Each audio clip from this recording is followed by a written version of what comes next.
لله رب العالمين اللهم لك الحمد بالإيمان ولك الحمد بالقرآن ولك الحمد حتى ترضى اللهم طهر قلوبنا من النفاق والغش والغل والحسد يا رب العالمين وجعلنا ممن يأتيك يوم القيامة بقلب سليم آمين اللهم آمين أما بعد إخوة الإيمان إخوة في الدين أعزكم الله وأحبكم في الله الحمد لله ثم الحمد لله Alhamdulillah ikhwatul iman, dengan limpah kurnia daripada Rabbul Alamin kita dapat lagi satu ruang dan peluang pada waktu malam yang berbaki ini, iaitu pada hari raya yang kedua ini, kesempatan kita untuk berada dalam majlis ta'lim. Alhamdulillah, pada waktu ini sengaja kita adakan sedikit tazkirah pendek untuk melihat, kalau ruang kesempatan waktu yang ada ini, kita untuk melihat 3 perkara. Perkara yang pertama, kita cuba melihat penghalang hati menuju Allah Subhanahu wa Ta'ala. Perkara yang kedua, kita cuba lihat sebuah nasihat yang ditinggalkan. Dan yang ketiga, kalau kesempatan waktu ada, kita cuba melihat kepada nilai takwa dalam kehidupan. Pada waktu yang pendek ini, ikhwan, kita bercakap tajuk-tajuk ini kerana apabila melihat persekitaran hidup kita sedang berubah. Hidup kita sedang berubah. Keadaan kita sedang berubah. Jadi kita memerlukan sesuatu yang tidak mengubah hati kita. Apa yang kita ada di keliling kita ini sedang berubah, ikhwan. Sedang berubah. Hidup kita tak seperti dulu lagi. Sama ada ekonomi kita, kesihatan kita, sama ada keseronokan dan keceriaan hati kita, semuanya sedang berubah dan berlalu. Dia tidak seperti tahun-tahun yang sebelumnya. Maka memerlukan kepada suatu tazkiyah, kepada suatu tarbiyah, kepada suatu pendidikan hati, adabun nufus, suatu peradaban hati untuk kita hidup pada zaman yang sebegini bermasalah. Hari demi hari kita melihat masalah makin bertambah. Masalah tak pernah berkurang, ikhwan. Masalah semakin bertambah. Cumanya kita dapat lihat atau tak dapat lihat. Dapat merenung atau tak dapat merenung. Dapat merasa atau tak dapat merasa. Nilai-nilai yang disebut sebagai akhlak yang mahmudah, akhlak yang mahmud, akhlak yang terpuji, sudah tidak menjadi keutamaan dalam hidup. Apa yang disarankan oleh agama tentang peradaban kehidupan, tentang muamalat kehidupan yang penuh dengan peradaban, ini semua telah tidak mendapat tempat pada waktu sekarang ini, ikhwan. Niat sedang menghalalkan cara. Kemahuan yang berkobar-kobar, yang melonjak dalam hati, itulah yang sedang menjadi peta kehidupan dan manusia sedang menongkah ke arah itu. Akhirnya kita melihat banyak persaingan hidup yang tidak sihat berlaku.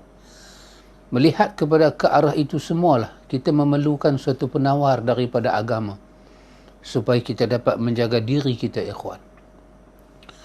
Saya memetik perkataan yang ada, yang dipakai di dalam mazhab Ahmad bin Hanbal, menyebut suatu perkataan yang menarik, iaitu azmul qalbi ala fi'lil ibadati taqarruban ila Allah Ta'ala, yakni bi an yaqsuda bi'amalihi lillahi Ta'ala.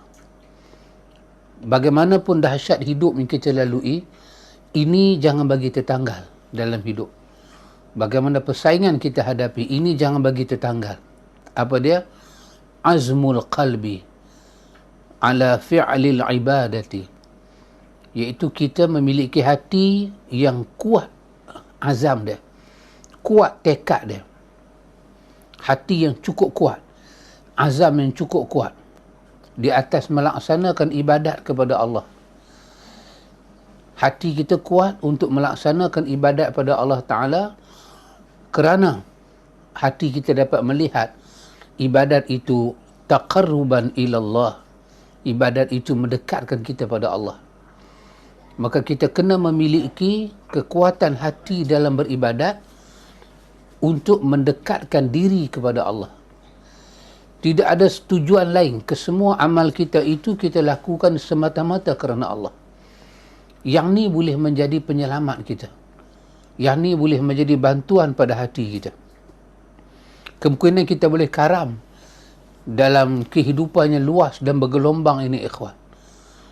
Tapi kalau kita mempunyai hati yang kuat, kita fokus kepada ibadat, dan tujuan ibadat itu kita fokus untuk mendekatkan diri kepada Allah Ta'ala, maka itu dapat membantu kita. Yang tu dapat kita jadikan arah kompas hidup. Bila kita terlalu hanyut, kita terlalu ke arah ke depan, maka niat itu dia boleh mengingatkan kita. Maka mestilah kita meniatkan niat kita itu kerana Allah Subhanahu wa Ta'ala. Ikhwatul iman, a'azakumullah, ini perkara yang cukup penting yang kita belajar daripada hadis yang cukup masyhur, hadis daripada Umar Al-Khattab radhiyallahu an, hadis yang menjadi hadis pertama dalam semua kitab ketika membahas masalah niat yang ikhlas. Innamal a'malu binniyati wa innama likulli imri'in ma nawa. Sesungguhnya kesemua amal itu bermula dengan niat, dan manusia akan dapat apa yang dia niatkan. Dan akhirnya kita akan, Allah Ta'ala beri pada kita manawa, apa yang kita niat, apa yang hati kita mau. Azmul qalb, kekuatan hati, azam hati, kemahuan hati, cita-cita hati, kesungguhan hati, dia mau apa. Dia nak jadikan hidup dia ke arah ibadat, ataupun dia nak jadikan hidup dia dituju ke arah dunia dengan dia mempergunakan ibadat dia. Dia pasti akan dapat apa yang dia niat. Kerana itu, ikhwatul iman, sesiapa yang dalam hati dia ada niat kerana Allah, ada niat untuk Rasul, maka Allah kata dia pasti dapat Allah dan Rasul. Itulah yang Anas bin Malik dalam riwayat Muslim menyebut, aku tak pernah seronok, dia kata, seperti seronok pada hari bila aku dengar Nabi menjawab soalan kepada seorang yang bertanya.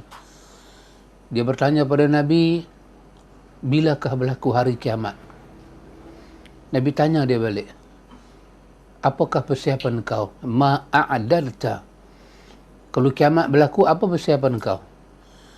Anas kata, laki-laki itu menjawab, tak ada apa. Aku semayang macam biasa, aku puasa macam biasa. Tapi dia kata, aku sangat mencintai Allah dan Rasul. Nabi jawab kepada laki-laki itu. Nabi kata, anta ma'aman ahbabta. Anas kata, aku tak pernah seseronok dengar perkataan ini. Anas kata kepada, Nabi kata pada orang itu, kamu akan bersama orang yang kamu kasih. Anas kata, aku sangat mengasihi Allah dan Rasul. Aku mengasihi Abu Bakar dan Umar. Wa arjuna an takuna ma'ahum. Dan aku harap aku bersama dengan mereka. Seronoknya Anas itu bila dengar perkataan dia akan bersama dengan orang yang dia kasih. Maka dia tahu dia tak pernah kehilangan Rasulullah sallallahu alaihi wasallam. Dia pasti bersama Nabi. Dunia telah ada kesempatan bersama Nabi, dan dia tahu akhirat dia pasti bersama Nabi. Kerana Nabi menyebut, anta ma'aman ahbabta. Kamu bersama dengan orang yang kamu kasih. Kerana itu, ikhwan, kita nak kena pupuk dalam hati kita yang ni. Yang ni supaya menjadi suatu tunjang yang asas dalam hati. Ketika hati, roh, akal, fikiran dan tubuh badan nak mengharungi gelombang fitnah yang semakin mendatang. Yang di depan kita ini, kita tak nampak kebaikan demi kebaikan. Seolah-olah kejahatan mengatasi kebaikan. Tapi Nabi kata, kebaikan pasti datang. Kebaikan pasti datang. Walaupun zaman kita seperti dukhan, seperti asap, samak tak nampak. balik sana tu ada apa, depan kita ada asap tak nampak, balik sana ada apa. Tapi Nabi kata kebaikan pasti datang. Jadi kebaikan yang paling tunjang, yang paling asas apa dia ikhwan, apabila Allah beri kepada hati kita, dia bergantung pada Allah, dia nak kembali pada Allah, dia mencari Allah, hati kita teringat kepada Allah, itulah sebesar-besar kebaikan. Ikhwatul iman, a'azakumullah, dalam kita menuju Allah Ta'ala ini, saya melihat kepada apa yang para ulama kita sebut, ada penghalang dia. Penghalang yang para ulama sebut pada kita ini, ikhwan, penghalang yang berlaku pada kita tiap-tiap hari, 24 jam. 24 jam kita akan berjumpa dengan penghalang. Halangan ini akan buat supaya hati kita tu tak sampai pada Allah. Dia daripada syaitan. Dan Islam yang Allah Ta'ala turunkan pada kita, ikhwan, sebagai dinul rahmah, dinul azim, dinul barakah, telah memberi kepada kita panduan dan bimbingan. Cuba kita lihat sepotong ayat yang ke-12 daripada surah Al-Hujurat. Allah menyebut 3 penghalang. Sukar kita nak berhadapan dengan 3 penghalang. Tidak ada manusia berjumpa dengan 3 penghalang ni, melainkan dia akan terjebak. Tak banyak sikit. Nak cari orang yang tak terjebak langsung susah, ikhwan. Nabi tak terjebak. Para sahabat tak terjebak. Ada yang terjebak. Istighfar, bangkit balik, berubah balik. Allah gambarkan 3 penghalang ini dalam surah Al-Hujurat ayat ke-12.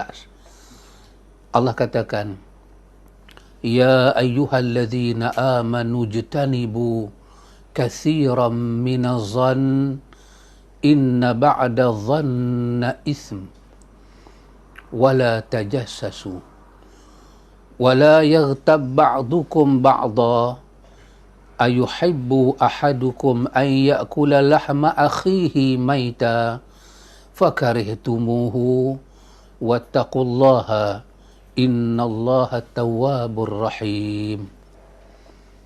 Dahsyat ayat ni. Allah gabungkan dalam satu ayat 3 penghalang.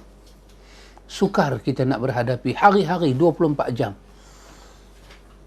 Allah kata, wahai orang-orang yang beriman, ya ayyuhallazina amanu, wahai orang-orang yang beriman. Yang ni kalau kita lihat dalam tafsir At-Tabari sedap. Imam Tabari terjemah dengan makna wahai orang-orang yang membenarkan Allah, yang mempercayai Muhammad. Wahai orang-orang yang beriman pada Allah, membenarkan Allah, membenarkan setiap perkataan Allah dan menerima setiap petunjuk Muhammad. Allah kata ijtanibu katsiran minaz-zann. Sekarang Allah nak mendidik orang-orang yang percaya pada Allah dan Rasul supaya dia tak sama dengan orang yang tak percaya pada Allah dan Rasul. Apa pendidikan dia? Allah kata dengar baik-baik. Pendidikan ni datang daripada Allah sendiri, bukan daripada Nabi, daripada Allah sendiri. Allah kata sebagai orang beriman, ijtanibu, kesemua kamu hendaklah jauhi katsiran minaz-zann, kebanyakan daripada sangka-sangka buruk sesama kamu. Kamu orang beriman, di sebelah kamu ada orang beriman. Allah kata ijtanibu, cari jalan, jangan sangka buruk. Kenapa? Allah bagi tahu sebab dia. Inna ba'da dhanni ism. Sungguh kata Allah, sebahagian daripada sangka-sangka itu dosa. Kita menilai pihak lain dengan tanpa kita melihat dengan mata. Kita berdasarkan teka-meneka. Tak akan tepat. Mungkin tepat. Yang tepat tu mungkin kebetulan. Bukan di atas kebenaran. Kebetulan tak diterima, tak dianggap tepat. Maka untuk hidup supaya hati kita bersih, kita menuju Allah Ta'ala itu dengan selamat, ruh kita selamat bertemu Allah, maka Allah beri kepada kita cara hidup, pola hidup. Ijtanibu katsiran minaz-zann inna ba'da dhanni ism. Saya teringat perkataan yang disebut oleh guru kami Syekh Maulud Al-Hanafi. Dia kata dalam ayat ini bukanlah sangat isu dia buruk sangka, tapi isu dia yang kedua tu Allah sebut, inna ba'da dhanni ismun. Di dalam buruk sangka itu meneka-neka, kita meneka perasaan kepada orang, itu kata Allah ada dosa. Yang inilah isu dia. Isu dia seorang yang beriman pada Allah nak balik bertemu Allah dengan iman, dengan hati yang bersih, dia tak akan bawa dosa. Kita ada dosa dengan Allah dan kita ada dosa sesama manusia. Dosa sesama manusia ni pun terbahagi pada dua. Ada yang kecil, ada yang besar. Tetapi yang buruk sangka ni dia termasuk yang mana? Dia termasuk ismun, yang besar. Yang besar ni dia masalah. Bila kita terlibat, masalah apa? Masalah kita nak cuci dia. Cuci dia dengan apa? Dengan taubat. Macam mana nak taubat? Syarat pertama taubat, menyesal. Bolehkah kita menyesal di atas semua buruk sangka kita tu? Dapatkah kita menyesal? Dan menyesal ni bukan kerana orang paksa, kerelaan hati. Hati yang rasa menyesal. Bolehkah kita buat? Yang kedua, dah habis kita menyesal, kita berazam tak mau buat dah. Dan yang ketiga, kita memang tak buat dah. Dan kalaulah buruk sangka kita itu meneka kita tentang orang tu, sampai melibatkan ada mudarat lain berlaku, kita nak kena minta maaf. Sangguppah kita buat 1, 2, 3, 4 ni? Kerana satu benda aja, dosa. Maka kerana itu Allah tak mau kita terbelit dalam terbelit. Maka Allah buat satu landasan pada kita, orang beriman, ijtanibu katsiran minaz-zann, inna ba'da dhanni itsm. Yang kedua, Allah Ta'ala kata, wala tajassasu. Wala tajassasu. Yang ini ikhwan disebut oleh para ulama dengan perkataan apa? Wala tajassasu, dengan makna apa? Melihat aurat orang. Kita mengintip aurat orang. Aurat maksudnya di sini apa dia? Aibun akhika, keaiban saudara engkau. Kita mengintai, melihat di manakah ruang kita boleh melihat aib dia, yang dapat kita pegang, yang dapat kita jadikan suatu alasan untuk merendah dan melecehkan dia. Quran kata wala tajassasu. Proses untuk mendapatkan aib orang itu jangan kau terlibat. Sama juga ikhwan, bukanlah masalah aib itu sangat, tapi masalahnya di dalamnya ada dosa. Dan dosa ni nak minta maaf, nak menyesal susah ikhwan. Allah nak ampun dosa besar ni dengan syarat kita menyesal. An-nadam. Bolehkah kita menyesal atas dosa ni? Dia benar-benar dapat taufik, dapat hidayah. Hati kita lembut. Allah siram hati kita dengan hidayah dia, dengan taufik dia. Baru kita terasa air mata nak turun, menyesal, silap dah aku. Tapi saja-saja dia tak datang ikhwan. Memang Allah pengampun. Tapi syarat dia nak ampun tu, dia nak hati hamba tu menyesal. Bukan mulut, hati tu menyesal.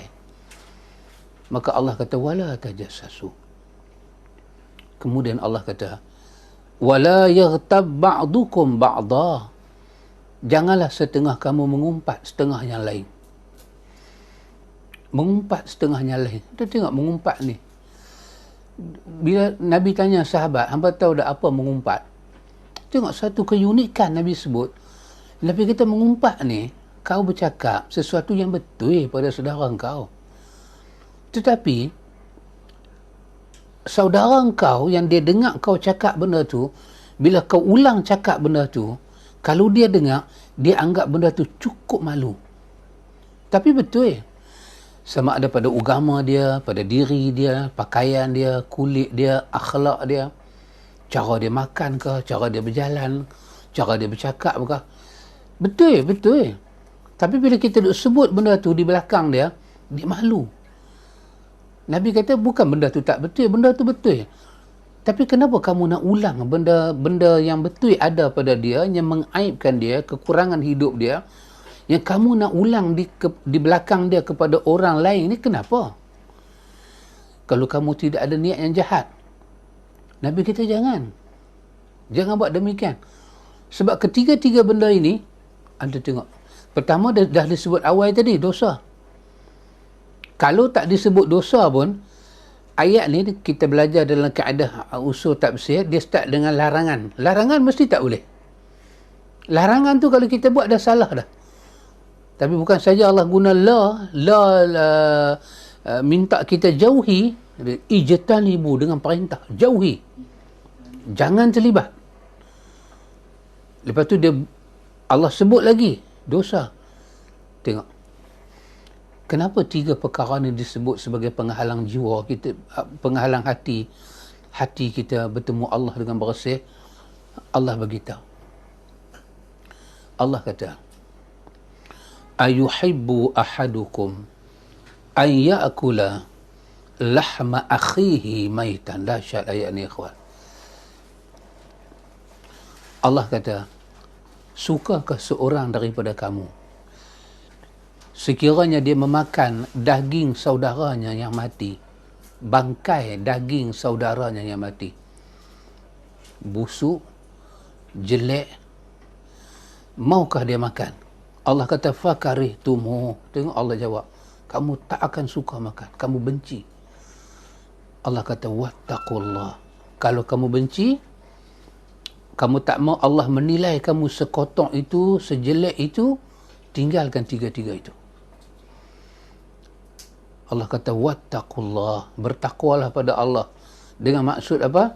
Dengan maksud kamu takutlah kepada azab dan balasan yang Allah sediakan kepada orang yang melakukan benda itu dan dia melanggar pelanggaran Allah.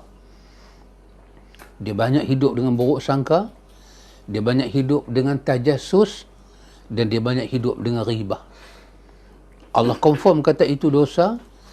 Allah letak di dalam zon larangan, dan Allah sebut kalau kita terlibat satu daripada tiga itu, kesemua ni melibatkan maruah diri orang. Allah kata, samalah kamu seperti orang pakai elok, rupa parah elok, tubuh badan elok, tapi makan apa? Makan bangkai. Adakah hati, mulut makan bangkai, mulut tu jadi busuk, telan bangkai, daging darah jadi macam mana, dan dengan itu menghadap Allah Ta'ala. Cubalah makan bangkai, tengok di mulut ni penuh dengan darah, lepas tu angkat takbir semayang, sah ke semayang tu? Diterima ke semayang tu? Benda-benda busuk seperti petai, derian, bukan benda haram. Itu pun dikatakan kalau kita makan, kita kena bersihkan mulut kita, baru kita pergi sembahyang. Ini kan pula, di mulut kita ini ada apa? Ada larangan Allah. Bolehkah hati itu balik bertemu Allah Ta'ala?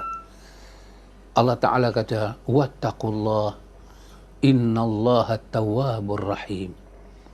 Allah kata, tinggallah. Macam mana buruk pun, macam mana susah pun kamu nak tinggal, kamu kena mujahadah tinggal. Kerana Allah itu tawwab, pengampun. Allah itu rahim. Allah itu sangat mengasihi kamu.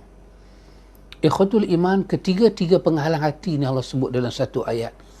Menyebut dengan satu dosa, dan Allah sebut bagaimana Allah membayangkan, Allah meletak nilai orang yang terlibat dengan perkara ini.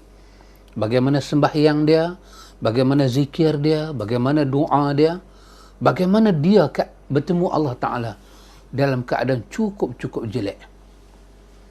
Ikhwan, kita katakan benda ini, ikhwan, supaya apa? Supaya kita yang terselamat, bukan orang. Saya bacakan tajuk ini supaya saya yang terselamat. Sahabat-sahabat yang dengar supaya sahabat-sahabat yang terselamat.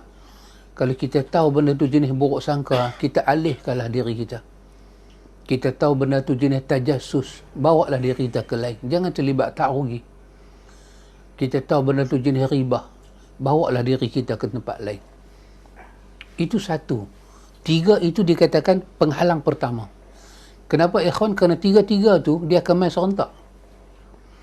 Kita start buruk sangka, tengoklah. Tak ada orang yang buruk sangka pada orang, dia tak cari aib orang. Dan tak ada orang yang tahu aib orang, dia boleh tutup mulut. Dia mulakan riba. Dia akan membuka segala-galanya. Kerana itu awal lagi dikatakan perjalanan seorang mukmin hati nak bertemu dengan Allah, banyak urusan. Ikhwan, saya nak menyebut sesuatu yang pendek. Ketiga-tiga ini bukan saja kena orang awam, bahkan orang yang bergelar ulama pun kena. Terutama apabila kita ni menjadi penceramah terkenal, banyak orang akan datang kepada kita bercerita. Sama ada dia bercerita pengalaman diri dia ataupun dia bercerita pengalaman orang lain. Telinga kita dah dengar dah benda ni, ikhwan. Dan percayalah, tidak ada penceramah yang dengar benda ni yang dia tak menjadikan bahan ini sebagai bahan contoh dalam kelas dia. Mesti dia buat contoh. Sekurang-kurang dia ingat supaya menjadi iktibar pada orang. Tapi bila jalan dia cerita itu, jalan itu nampaknya macam tak ada iktibar. Hati-hati, ikhwan, hati-hati. Ramai penceramah agama tak suka dengan penceramah agama lain. Bukan pasal dia kawan dengan orang tu pun, tapi dia dengar daripada orang lain. Kawan baik, dia kata kawan tu jahat. Dia terus tengok kawan tu dihukum jahat. Jumpa tak tegur, wahai dia, atas mimbar berpesan ittaqullah, dalam kuliah mengajar orang kepada kebersihan hati, tapi dia sendiri terlibat dengan kenajisan hati ini. Karena itu, ikhwan, perkara ini sangat berbahaya.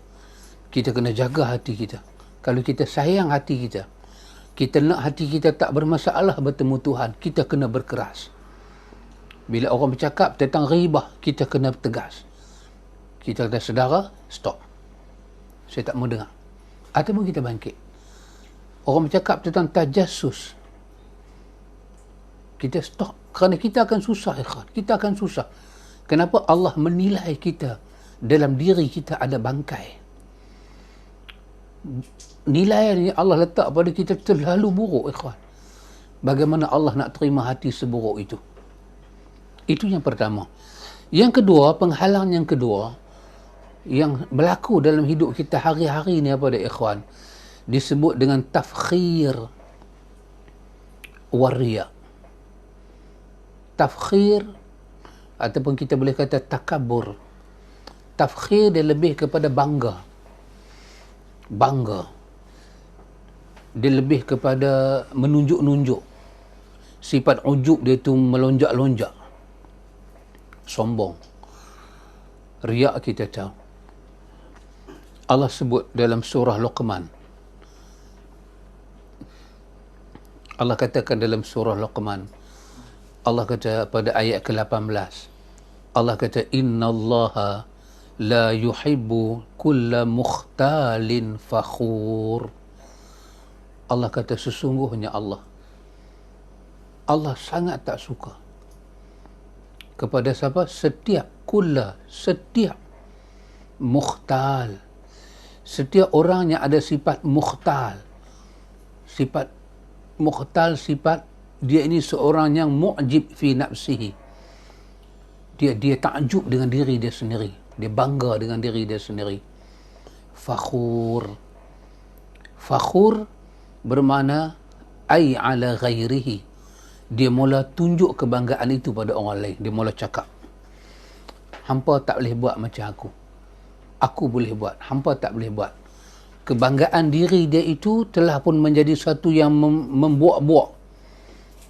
Dan itu menyebabkan dia terlibat yang ketiga, penyakit berikutnya, ar-riya. Dia akan kena riya. Anas menyebut pada kita dalam riwayat tentang perkara dikatakan muhlikat, perkara yang membinasakan hati. Pertama dikatakan hawa muttabi', hawa nafsu yang kita ikut tak pernah kita bantah. Ikut dia nak apa, ikut tak pernah bantah. Itu sebagai muhlikat. Yang kedua, syuhun muta'. Syuhun muta' bermakna sifat kedekut yang kita taat dia. Lahian kedekut. Dan yang ketiga, i'jabul mar'i bi nafsihi. Seorang itu merasakan ujub dengan diri dia. Kesemua ini muhlikat. Perkara ini sangat membinasakan. Dan Allah tak suka mukhtal, fakhur. Dua-dua Allah tak suka. Dua-dua orangnya ada masalah hati. Hati dia rosak, hati dia keji. Sebab Allah Ta'ala menolak orang yang buat riak. Macam mana mungkin dalam diri orang tu ada riak, Allah nak sambut hati dia, sedangkan Allah telah meletakkan riak itu setaraf dengan syirik. Dan dia dikatakan syirkul asghar. Macam mana? Macam mana kita lihat dalam hidup kita ni, ikhwan, kita bersemuka dengan seseorang yang kita tahu orang tu menipu kita, tetapi dia tak tahu, kata kita tahu dia tipu kita. Ini sesuatu yang cukup bermasalah. Dia tipu kita, kita tahu. Dia tak tahu, kita tahu. Dia boleh main depan kita, dia boleh cakap. Masa dia duduk cakap tu, kita duduk ingat, hang tipu aku lagi. Ya subhanallah. Rendahnya orang ini. Bagaimana Allah nak menerima satu orang, dia semayang, dia tunjuk, dia rokok, dia sujud, dia zikir, dia tilawatul Quran, tapi dalam hati dia ada riak. Dia seolah-olah buat macam Tuhan tak nampak. Tuhan kata, kau buat ibadat, kau tipu aku lagi. Macam mana Tuhan nak terima ibadat orang macam ni? Maka Allah telah meletakkan syaratnya murni pada akhir surah Kahfi. فَمَنْ كَانَ يَرْجُو لِقَاءَ رَبِّهِ فَلْيَعْمَلْ عَمَلًا صَالِحًا وَلَا يُشْرِكْ بِعِبَادَةِ رَبِّهِ أَحَدًا. Siapa yang nak bersemuka dengan Allah dalam syurga, tengok ikhwan, kita akan melihat Allah di hari akhirat, itu pasti. Tapi di mana tempat kita lihat Allah? Tempat kita lihat Allah dalam syurga. Punya senikmat-nikmat tempat. Di dunia kita tak boleh melihat Allah, tak sesuai. Dunia ni terlalu hina dan jijik, ikhwan. Terlalu buruk. Tak ada apa dalam dunia. Sama ada kita tinggalkan dia atau dia akan tinggalkan kita. Satu di antara dua tu pasti berlaku. Maka siapa yang nak bertemu dengan Allah Ta'ala, maka hendaklah dia beramal saleh. Maka Allah minta dalam amal saleh itu, janganlah dia mensyirikkan Allah dengan sesuatu pun. Tiba-tiba orang ini buat amal, dia syirik Allah, seolah-olah Allah macam tak tahu. Maka tidak ada benda yang Allah sebut perkara yang paling menakutkan, melainkan yang Allah sebut pada ayat 65 dalam surah Az-Zumar. Allah sebut kepada kekasih dia, kekasih kita Muhammad salawatullah wassalamuhu alaihi. Allah kata, walaqad uhiya ilaika wa ila alladhina min qablika la in asyrakta la yahbatanna amaluka wa la takunanna minal khasirin. Allah kata, telah dan sesungguhnya telah aku wahyukan kepada engkau Muhammad, dan aku wahyukan kepada nabi-nabi sebelum daripada engkau Muhammad. Yang ni sama. Wahyu pada nabi dan wahyu pada sebelumnya sama. Apa dia? La in asyrakta. Kalau kau terlibat dengan syirik, la yahbatanna amaluka. Kesemua amal kamu akan batal. Dan janganlah kamu memasukkan diri kamu sebagai orang yang rugi dunia dan akhirat. Jadi bagaimana nak dikatakan amal orang, hati orang yang melakukan riak itu diterima, sedangkan Nabi sendiri meletakkan, Nabi mensandingkan perkataan riak itu dengan nama syirkul asghar. Maka apa jadi pada orang yang terlibat dengan syirik, walaupun syirik kecil? La yahbatanna amalu. Akan binasa seluruh amalan dia. Dan ikhwan, hidup dalam dunia yang penuh dengan cabaran macam ni, susah nak hidup, susah nak mengalihkan diri kita daripada sifat riak, daripada sikap tadi tafkhir, berbangga-bangga. Bukan berbangga dengan bahasa, berbangga dengan hati. Bila bangga dengan hati, lisan akan merendahkan orang. Rasa dia tu tinggi, rasa dia tu kehormat. Ini adalah sifat yang menghalang jiwa kita bertemu dengan Allah. Dan macam mana hati ini akan sampai pada Allah? kalau hati ni memiliki seburuk-buruk perkara, ikhwan. Perkara yang ketiga, yang kita hidup dalam dunia ini, ikhwan, kita kena jaga hati kita apa dia? Iaitulah al-hasadu. Hasad. Yang kita terjemah dengan makna dengki.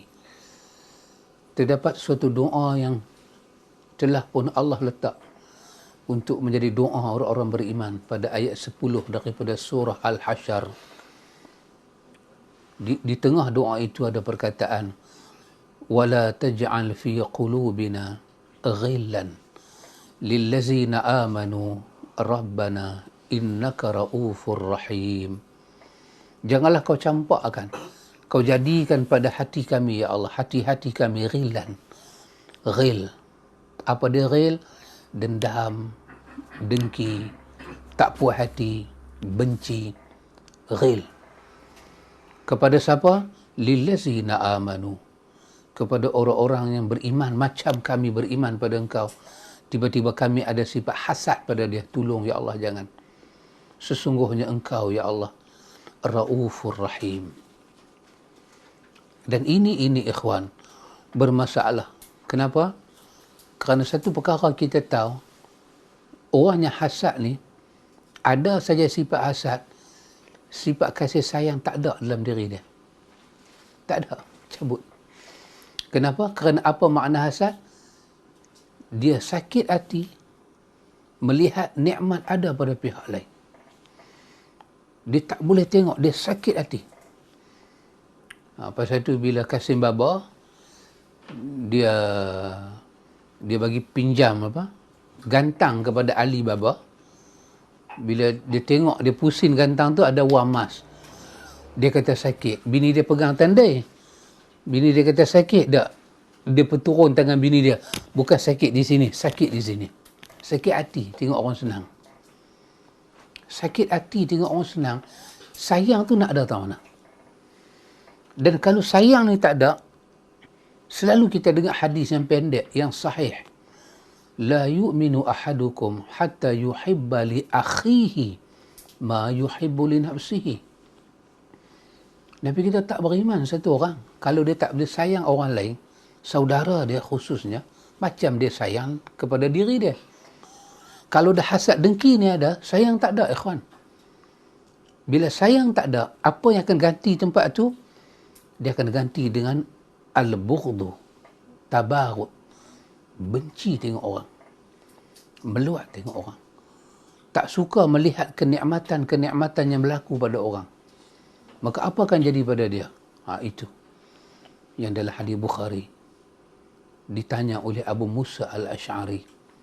Soalan dia cantik, pendek ada itu, tapi bila kita fikir balik, ikhwan, seumur hidup nak amal tak boleh. Terutama orang yang ada hasad dengki, tercabut kasih sayang, dipenuh dengan kebencian. Abu Musa Asy'ari kata, Ayyul Islami afdal?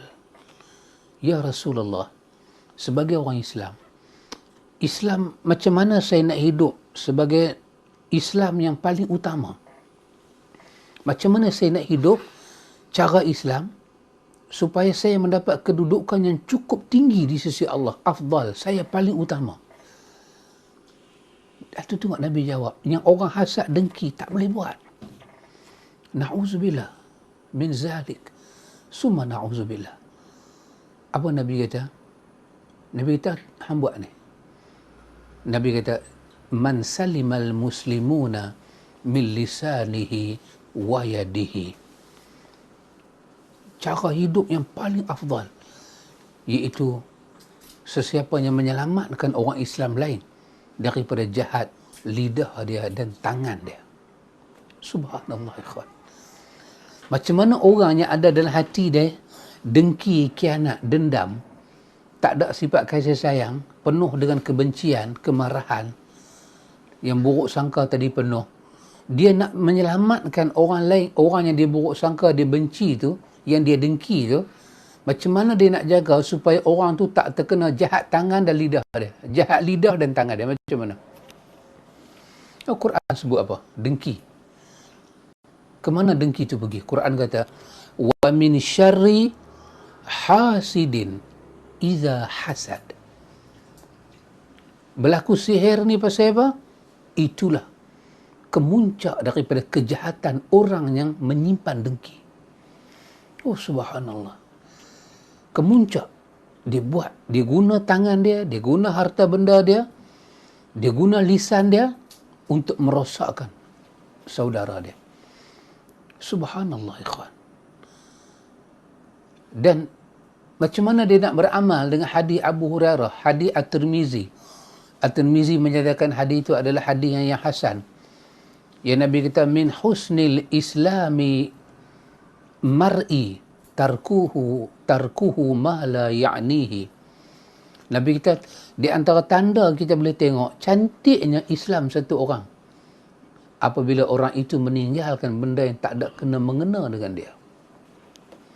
Macam mana orang hasad dengki ni nak beramal dengan hadis ni? Ini ajaran Islam.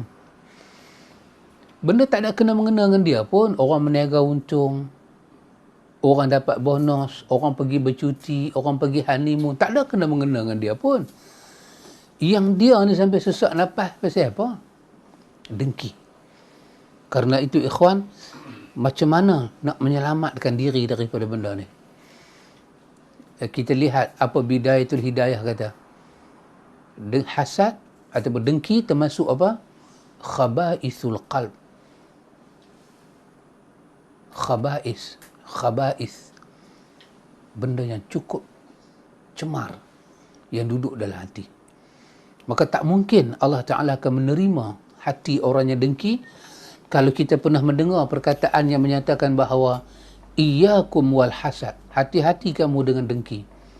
Fa innal hasada ya'kulul hasanat, kerana dengki akan memakan semua kebaikan yang kita lakukan. Kama ta'kulun narul hatab, macam mana api memakan kayu api, ataupun seperti mana api memakan syu'ub, api memakan usyub. Al-usyub, rumput kering. Al-usyub, macam mana cepatnya dia makan. Lagu itulah semua kebaikan orang yang terlibat dengan dengki, khianat ni rosak. Dan bagaimanakah Allah nak menerima hati orang ini ikhwan? Ikhwan, itu di antara, saya ambil tiga penghalang yang menghalang hati kita daripada bertemu Allah. Dia halang sungguh-sungguh ikhwan. Dan yang ni ikhwan, majulah macam mana dunia sekalipun, moden lah macam mana pun, ini penyakit manusia. Bahkan kalau kita tengok sebahagian pihak-pihak yang bercakap, persaingan orang berniaga dalam dunia ni sampai pada peringkat dengki dia antara mana, dia korbankan nyawa orang kerana nak jual produk dia. Dia bunuh orang. Hasad dengki. Dia tak mau melihat ekonomi dunia itu berpihak pada satu kaum. Dia tak mau. Dia nak jadi golongan yang dominan. Dia nak sampai peringkat antarabangsa. Dia boleh buat khianat kepada manusia. Dia akan guna 1001 alasan. Maka saya teringat seorang doktor pernah kata, kesihatan kita telah pun di-hijack oleh pihak yang tidak bertanggungjawab. Di-hijack tengah jalan. Subhanallah ikhwan. Kenapa? Bersaing. Dunia bersaing dengan orang jual ubat. Semua nak kaya. Subhanallah. Sampai daripada atas ke bawah, sampai ke bawah. Ya akhirnya pasti melihat suatu keadaan. Ada suatu ungkapan ni dia sebenarnya ungkapan, tapi telah berlaku kesilapan. Mereka sebut ni hadis Nabi. Ini bukan hadis. Salah kita kata dia hadis. Dia ungkapan seorang yang membuat ramalan. Saya tak menyokong pun, tetapi terdengarlah ungkapan tu. Kalau kita baca dalam buku-buku hadis-hadis palsu ni, kita jumpa lah ungkapan tu. Dia kata nanti mai satu masa. Bukan hadis. Salah kita kata dia hadis. Kalau hadis dia masuk hadis palsu. Kekalkan dia sebagai ungkapan. Dia kata nanti mai satu masa kita akan jumpa apa? kita akan jumpa pemimpin-pemimpin seperti singa. Pemimpin macam singa. Uzara'uhum kal asad. Macam singa. Apa singa tahu? Singa raja hutan. Dia raja hutan. Dia naik bukan pasal ada election. Mana ada kambing pernah pergi pangkah singa. Singa tahu dia raja. Dia nak makan apa, dia makan. Tapi dia kata, qudha'uhum, penegak-penegak hukum, kazi'ab, macam serigala. Orang Melayu kan kata, serigala berbulu ayam. Maksud apa? Pandai serigala ni. Dia nak makan ayam, dia pakai bulu ayam. Orang tua lah kata, saya tak tahu betul tak betul. Serigala dia pandai berdrama. Tapi akan turun lagi ke bawah. Akan turun lagi ke bawah. Di mana para penegak hukum dikatakan kal kilab. Macam anjing. Menyalak. Orang letak daging, sengap. Walaupun pencuri letak daging, dia sengap. Walaupun kawan tuan dia, tapi tak bawa daging, dia salak. Dan dia kata, wa kathirun nas yawma izin kal aghnam. Bagus juga dia kata ni. Mungkin dia ramai zaman dia. Dia kata ramai manusia, kebanyakan manusia akan hidup seperti mana? Seperti mana kambing. Tak ada pilihan. Dia tak ada. Suara kambing itu hanya bek. Hang tendang pun dia lagu tu. Hang ambil pisau letak kat leher dia pun dia lagu tu. Hang bagi makan pun dia lagu tu. Hang melawak pun dia lagu tu. Dia tidak ada pilihan. Dia bukan hadis. Demi Allah dia bukan hadis. Tapi dia cuma satu ungkapan yang dapat kita lihat sama ada dia mempunyai kualiti kebenaran ataupun tidak. Dunia akan berubah, kemajuan demi kemajuan. Tetapi ikhwan, penyakit manusia ini tak dapat diubah melainkan dengan penawar daripada Rabbul Alamin. Tak boleh ubah. Penyakit apa tadi? Kita balik yang pertama tadi apa? 3 tadi. Buruk sangka yang melampau, tajassus, riba. 3.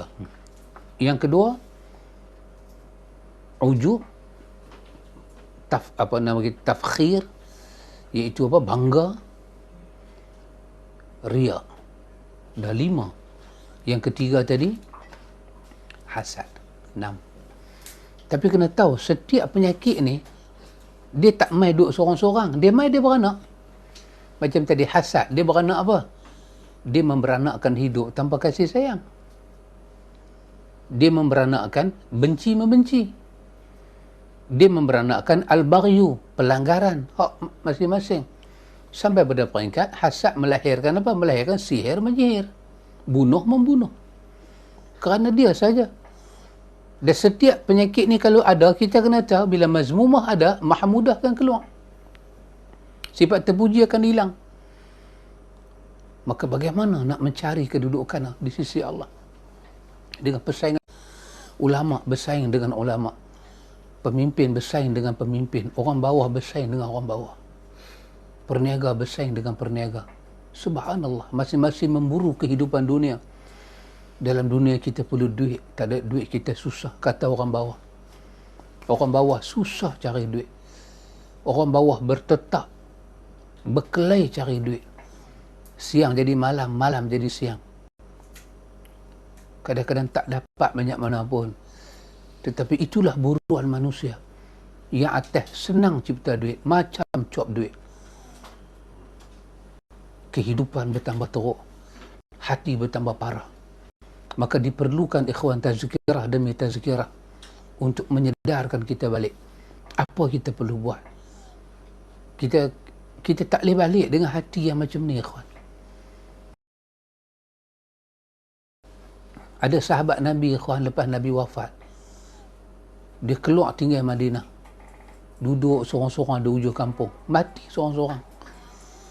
Kenapa? Kerana takut dengan persaingan ini. Takut sangat-sangat. Macam Nabi pernah memuji seorang yang bernama Uwais bin Amir Al-Qarni. Orang tak kenal dia, tapi bila orang kenal dia, jadi masalah kat dia. Pantang orang nampak dia, tolonglah baca doa, tolonglah baca doa. Masa orang tak kenal dia, biasa-biasa je hidup dia. Bila orang mula kenal dia jadi buruan, oh dia jadi susah. Dia lari hidup ke satu tempat yang asing. Macam mana kita nak hidup, ikhwan? Dunia tak tahu mana kita dapat pun. Tapi nak jaga hati kita. Sebab Allah boleh panggil kita bila-bila saja balik bertemu Allah. Betul, ikhwan. Kita mati, tak ada apa. Duit pun tak ada, apa pun tak ada.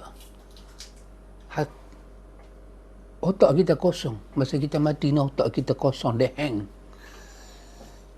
Tempurung kepala ni betul-betul tempurung kepala. Dalam dia ada otak. Kita kata organ otak tu duduk. Kesemuanya hang. Fikir tak boleh, apa tak boleh. Masuk alam kubur. Dia tanya. Kalau dalam otak tu tak ada yang ni. Mati kita. Marrabbuka. Marrabbuka. Masa kita duduk di dunia dulu, ikhwan, kita bertarung untuk hidup, tak dapat banyak mana pun. Kita habis puluh-puluh tahun, letih puluh tahun, kepala otak tak dan diisi dengan Allahu Rabbi. Mati-mati kosong kepala otak. Kosong kepala otak. Dia tanya, Marrabbuka. Kalaulah orang itu mendapat kesenangan dalam dunia, sesenang-senang mana pun, kaya mana pun, katalah pendapatan dia setengah juta sebulan. Tapi kalau otak dia kosong, Allahu Rabbi, dia masuk dalam kubur, dia lebih teruk daripada beggars atas dunia. Lebih hina. Sebab kosong kepala otak, nak jawab apa ni? Apa nak jawab? Wa ma dinuka. Apa agama kau? Ditanya lagi satu soalan. Wa man nabiyuka. Hang. Tak boleh, kosong. Duit dia ada. Masa mati dalam akaun ada. Juta duit. Pangkat besar. Rumah besar. Kenderaan besar. Anak pinak cuma berjaya. Tapi dia duduk dalam kubur. Dia hang. Dia tak tahu. Tapi Allah dengan rahmat dia. Nak tengok lagi. Dia boleh jawab ke tak? Bawa gambar Nabi Muhammad. Tunjuk gambar. Apa anak kata tentang laki-laki ni? Dia tak boleh jawab, ikhwan. Habis kehidupan dunia. Berlalu kehidupan dunia. Bermulalah kehidupan akhirat. Yang sangat ngeri dan pilu. Yang Nabi kata, inilah stesen yang pertama. Al-qabru awwalu manazil. Awwalu manazil. Min manazilil akhirah. Kubur itu adalah stesen yang pertama, tempat singgah yang pertama daripada banyak tempat singgah yang kita nak jumpa lepas daripada itu. Siapa yang selamat aman di situ, yang kemudiannya dia aman. Tapi siapa yang tak selamat di sini, yang kemudian dia juga tak selamat. Nah, ikhwan, kita kena buat sesuatu dengan hidup kita, dengan fikiran kita, dengan hati kita. Kita tak boleh hidup dengan suasana macam ni sampai bila, ikhwan? Dunia tak berpihak pada kita. Tapi kita ada Allah, kita ada Rasul, kita ada agama. Letak hati kita di situ.